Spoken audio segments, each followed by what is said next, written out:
नमस्कार, मैं मीनू एमएस दिशा में स्वागत करती हूँ आपका एक नए वीडियो के साथ में।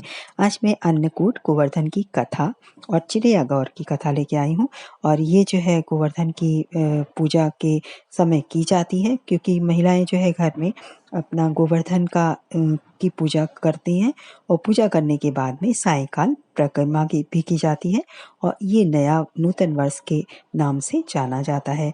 और इस दिन जो है वैश्यों का नव वर्ष प्रारंभ होता है और इस दिन गोवर्धन जी की परिक्रमा करने से गोवर्धन पर्वत की भी परिक्रमा करने का पुण्य प्राप्त होता है। तो उसी के बराबर ही होता है। इसमें जो है रोली, चावल, खीर, बताशे, फूल, दूध इत्यादि से गोवर्धन जी की पूजा की जाती है और आरती की जाती है, परिक्रमा की जाती है। तो ये मैं आपको बताने जा रही हूँ चिड़ैया गौर की कथा सबसे पहले, फिर गोवर्धन जी की कथा सुनाऊंगी, तो आप पूरा वीडियो अंत तक जरूर सुने। आप पहली बार मेरा चैनल देख रहे हैं तो प्लीज़ सब्सक्राइब कर लें और बेल आइकन को दबाना ना भूलें। अपने कमेंट बॉक्स में ज़रूर लिखें, शेयर करें, लाइक करें। एक चिड़ैया गौर की कथा। एक स्त्री थी, उसकी अपने पति से बिल्कुल नहीं पटती थी। वह पत्नी को मारता पीटता बहुत था। एक बार रात में उसने उसे मारकर घर से निकाल दिया। गांव से बाहर एक पीपल पर प्रेम चिड़ै का वास था। वह जैसे कि जाकर खड़ी हुई। ऊपर से हरी प्रेम चिड़ै ने कहा कि नीचे कौन रो रहा है? मेरा कंधा बहरा रहा है। इसने नीचे से जवाब दिया, मैं हूँ भैया, पमुई। इसने पूछा कि तुम रोती क्यों हो? तो इसने कहा कि मेरा पति मुझे देख नहीं सकता, बिना कारण मुझे मारता रहता है। तब चिड़ै ने कहा कि एक काम करो, दिवाली की रात को दीपावली के सामने चावल जगाओ, एक हड़िया में खीर खिलौना रखकर और चावल रखकर उस पर घी का दिया जलाओ।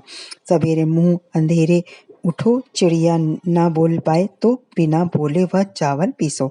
नहा धोकर बिना बोले चिड़िया बनाओ, उस पर एक दिया बनाओ और गौर बनाओ। उसे घी गुड़ से पूजा करके 7 बार मुंह से उबाओ और पूंछ से खाओ, तो तुम्हारे स्वामी तुम्हें पूछने लगेंगे। अब यह स्त्री घर आकर भूल गई। उसने अमावस की रात में ही कोदई के चावल खूब गा कर पीसे। दूसरे दिन उसकी चिड़िया बनाई, नून तेल से उसे पूजा और पूंछ से उगाकर मुंह की ओर से खा लिया। पति देव अब तो रोज ही उसकी पिटाई करने लगे। पमुई फिर दौड़कर पीपल के पास गई और प्रेम चिड़ै से दुखी होकर पूछने लगी कि यह तुमने क्या बता दिया? अब तो वह और अधिक मारते हैं, सिर फोड़ देते हैं। फिर प्रेम चिड़ै ने पूछा कि तुमने क्या किया था?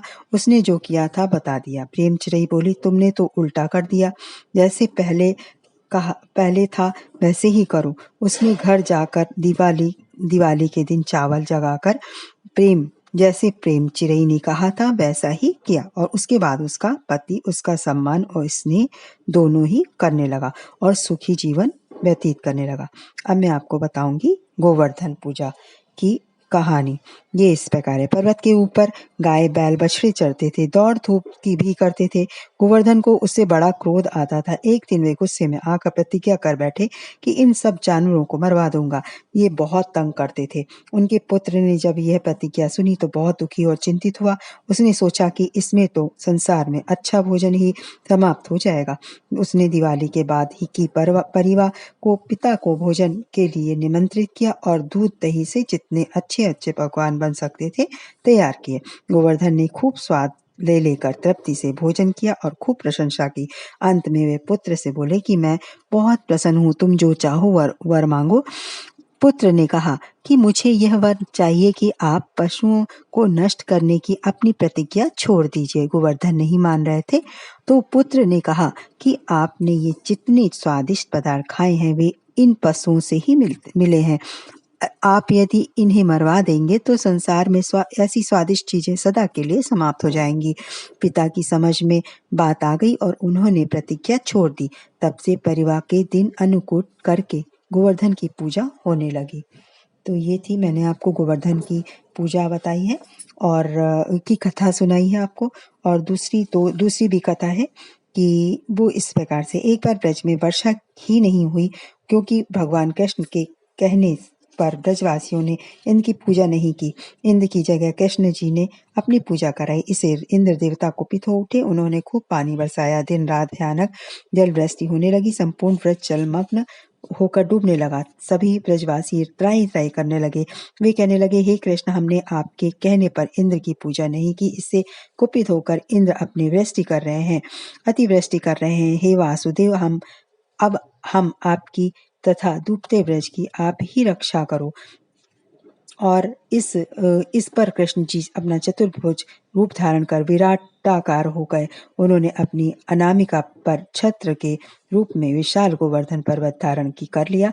अब संपूर्ण वर्षा का प्रभाव गोवर्धन पर्वत तक ही सीमित रह गया। डूबते ब्रज की रक्षा हो गई। इसी कथा पर यह दोहा प्रचलित है, बूढ़त डूबते ब्रज का राख लियो प्रभु, गोवर्धन धनुधारी, जय जय कृष्ण मुरारी। कहीं कहीं गोवर्धन पूजा के दिन गाय बछड़ों को सजाने की प्रथा भी प्रचलित है। इस दिन गाय बछड़ों को सजाया जाता है, उनके शरीर पर चित्रकारी की जाती है, घी गुड़ तथा आटे की लोई खिलाई जाती है। गोवर्धन जी की पूजा के साथ श्री कृष्ण भगवान की भी पूजा की जाती है। तो ये देखिए, मैंने आपको सुनाई दूसरी गोवर्धन जी की पूजा कथा। ये मैंने आपको कथा सुनाई। आपको मेरा वीडियो कैसा लगा जरूर बताएं। लाइक करें, सब्सक्राइब करें और शेयर करें, और अपने कमेंट बॉक्स में ज़रूर लिखें जय श्री कृष्णा, क्योंकि आप अपने कमेंट के द्वारा हमारे से आप जो जानकारी जानना चाहते हैं वो जानकारी पा सकते हैं। और अगर आप पहली बार वीडियो देख रहे हैं तो सब्सक्राइब कर लीजिए चैनल। और इसी के साथ में नमस्कार, जय श्री कृष्णा।